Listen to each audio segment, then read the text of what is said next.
Baba. Hamandondo. Na kijana wangu. Hamandondo. Kuna kinga kila kitu. Tunatibu kila kitu. Na wewe mtoto alikuja ni mgonjwa, nilikuwa namuona. Ila kwa sasa hivi hali yake inaendeleaje? Kuna kitu kinaitwa mtambo. Ukipiga mtambo. Unanyonya kama umelogwa. Vinaisha. Dogo namuona alikuja hayupo hivyo. Wewe uko sawa. Sasa hapa tunatibu kila kitu. Hapa tunatibu kama unachanganyikiwa. Hapa tunatibu kama umeshonewa mali.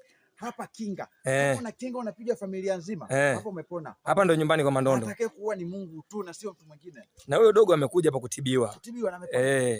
Hata nyewe watazamaji ukimwangalia dogo hayupo sawa, lakini sasa hivi amekuja kutibiwa. Karibuni sana kwa Mandondo. Karibuni sana. Aminini tu kabisa kwa Mungu yupo. Baba. Mungu yupo na aminini Mandondo anaweza. Ndio. Korogwe Tanga. Korogwe Tanga. Magoma ndio kwa Mandondo. Sema kwa Mandondo hata ni mtoto bodaboda, bajaji, magari, kwa wote sema kwa Mandondo julikana. Hata unaweza kusafirisha Sambugi. Unatumia kusafiri bajaji. Unaleta ugonjwa kwa Mandondo. Tutumie bajaji aina gani? Bajaji tuje na bajaji gani tukifika Magoma? TVS wanaita Lupila. Lupila Hamna noma baba. Poa.